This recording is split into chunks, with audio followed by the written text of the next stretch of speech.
नमस्कार, उत्तराखंड समाचार में आपका स्वागत है। मैं रागिनी बिंजोला। सबसे पहले मुख्य समाचार। प्रधानमंत्री नरेंद्र मोदी ने कहा, देश की आर्थिक प्रगति में योगदान दे युवा। वर्चुअल माध्यम से 51,000 से अधिक युवाओं को सौंपे नियुक्ति पत्र। नागरिक देवो भव का मंत्र अपनाने का किया आह्वान।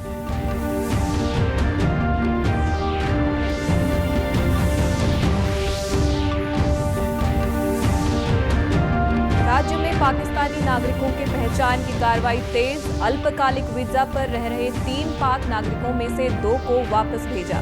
एक अन्य को वापस भेजने की कार्रवाई जारी।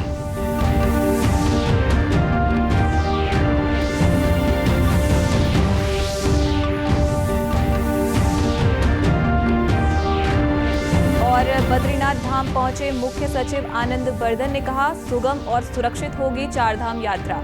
यात्रा की तैयारियों का लिया जायजा। बद्रीनाथ पुनर्निर्माण कार्यों का भी करेंगे निरीक्षण। अब समाचार विस्तार से। प्रधानमंत्री नरेंद्र मोदी ने आज वीडियो कॉन्फ्रेंसिंग के जरिए 51,000 से अधिक युवाओं को नियुक्ति पत्र वितरित किए। रोजगार मेले का 15वां संस्करण था। देश भर में 47 जगहों में रोजगार मेलों का आयोजन किया गया।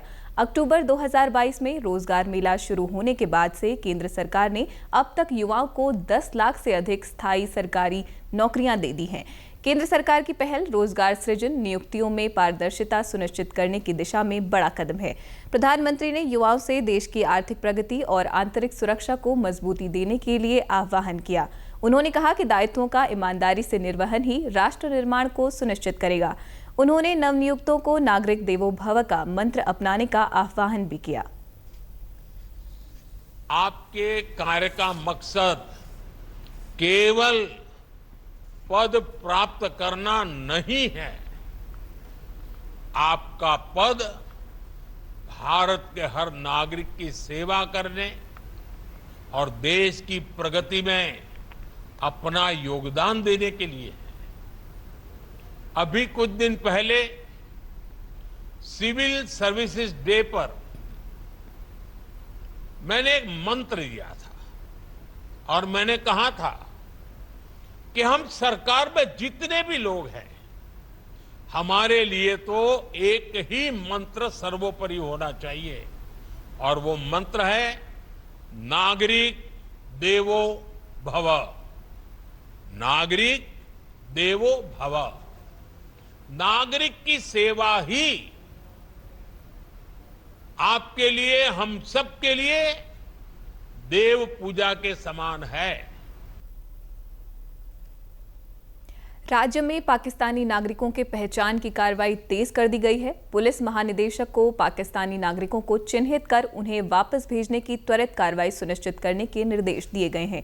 जम्मू कश्मीर के पहलगाम में हुए आतंकी हमले के बाद प्रधानमंत्री नरेंद्र मोदी के नेतृत्व में सुरक्षा मामलों की कैबिनेट समिति की बैठक में लिए गए फैसलों के क्रम में सभी पाकिस्तानी वीजा तत्काल प्रभाव से रद्द कर दिए गए हैं, जिसमें सामान्य पाकिस्तानी वीजा धारकों को 27 अप्रैल तक और मेडिकल वीजा धारकों को 29 अप्रैल तक पाकिस्तान वापसी सुनिश्चित करनी होगी।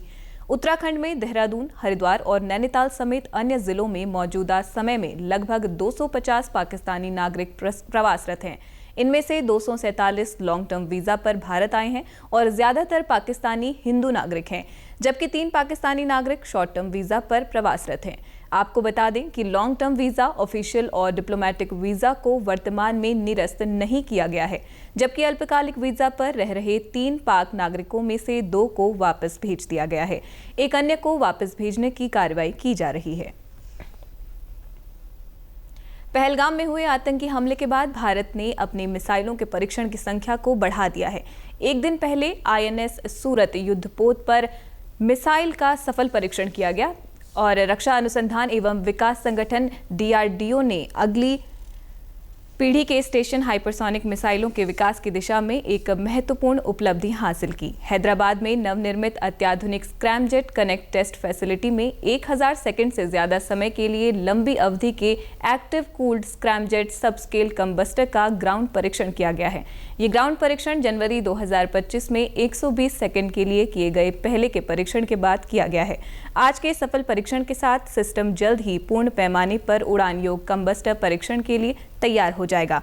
हाइपरसोनिक मिसाइलें ऐसे हथियार होते हैं जो ध्वनि की गति से 5 गुना ज्यादा रफ्तार से यात्रा कर सकते हैं और लंबी दूरी तक मारक क्षमता रखते हैं। ये मिसाइलें हवा में मौजूद ऑक्सीजन का इस्तेमाल करके चलने वाले खास इंजन से चलते हैं। मुख्य सचिव आनंद बर्धन आज बद्रीनाथ दौरे पर हैं। यहां वो चारधाम यात्रा की तैयारियों का जायजा ले रहे हैं। उन्होंने कहा कि चारधाम यात्रा को सुगम और सुरक्षित बनाने के लिए सरकार प्रतिबद्ध है। उन्होंने अधिकारियों को निर्देश दिए कि यात्रा के लिए समुचित व्यवस्थाएं की जाएं। इसके बाद वो बद्रीनाथ धाम में चल रहे पुनर्निर्माण कार्यों का निरीक्षण भी करेंगे। इससे पहले उनके बद्रीनाथ पहुंचने पर जिला प्रशासन के अधिकारियों ने हेलीपैड पर उनका स्वागत किया। इस मौके पर जिला प्रशासन के अधिकारियों ने उन्हें यात्रा तैयारियों के बारे में विस्तार से बताया। हल्द्वानी वन डिवीजन ने एक नई पहल करते हुए वन्यजीव संरक्षण को बढ़ावा देने के लिए हल्द्वानी टनकपुर मार्ग पर सड़क के ऊपर इको ब्रिज तैयार किया है। ब्रिज के माध्यम से वन्यजीव सड़क के दूसरी ओर जंगलों में सुरक्षित जा सकेंगे। इको ब्रिज मानव वन्यजीव संघर्ष को काफी हद तक कम करेगा। इको ब्रिज की निगरानी करने और वृक्षवासी जीवों के व्यवहार को समझने के लिए कैमरा ट्रैप भी लगाए गए हैं। इस संबंध में डीएफओ हल्द्वानी कुंदन कुमार ने बताया कि वन्य जीवों की सुरक्षा के मद्देनजर इको ब्रिज तैयार किया गया है। कई बार देखा गया है कि जानवर सड़क पार कर एक दूसरे जंगल में जाते हैं तो सड़क हादसे का शिकार हो जाते हैं। अंतर्गत जो छकाता रेंज है उसमें एक इको ब्रिज बनाया गया है कैंपा योजना के अंतर्गत। इसका मुख्य उद्देश्य ये है कि जो हमारे यहाँ जो ये हल्द्वानी टनकपुर मोटर मार्ग है उसमें जो आर्बोरियल स्पीसीज होते हैं जैसे बंदर, लंगूर या कुछ जो सरीसृप प्रजाति के जीव हैं, तो इनको सड़क पार करने में अक्सर कुछ एक्सीडेंट वगैरह देखने में आता है। तो वो इससे जो है इको ब्रिज से उनको सड़क पार करने में मदद मिलेगी और जो ये मानव वन्यजीव संघर्ष की जो घटनाएं होती हैं इसको नियंत्रित करने में विभाग को भी मदद मिलेगी। तो उसके लिए एक इको ब्रिज बनाया गया है और हमारे द्वारा उसमें कैमरा ट्रैप्स भी लगाए गए हैं और उसमें भी काफ़ी इनकरेजिंग रिजल्ट्स हमें देखने को मिल रहा है। देहरादून जिले में पीसीपीएनडीटी एक्ट के अनुपालन में जिला निरीक्षण एवं मूल्यांकन समिति ने देहरादून में संचालित विभिन्न अल्ट्रासाउंड केंद्रों का निरीक्षण किया। निरीक्षण दल का नेतृत्व जिलाधिकारी देहरादून द्वारा नामित उप जिलाधिकारी डोईवाला अपर्णा ढोंडियाल ने किया। इस दौरान उत्तरांचल हॉस्पिटल माजरी ग्रांट, साई वरदान रानी पोखरी, एसबी मेडिकेयर भानियावाला, सामुदायिक स्वास्थ्य केंद्र डोईवाला और शेड हॉस्पिटल डोईवाला के अल्ट्रासाउंड केंद्रों का निरीक्षण किया गया। इनमें से शेड हॉस्पिटल डोईवाला में रेडियोलॉजिस्ट तैनात न होने के कारण हॉस्पिटल में संचालित अल्ट्रासाउंड मशीन सील की गई। कालाढूंगी थाना क्षेत्र के चकुलवा हल्द्वानी मार्ग पर 2 मोटरसाइकिलों की आमने सामने की टक्कर होने से बाइक में आग लग गई।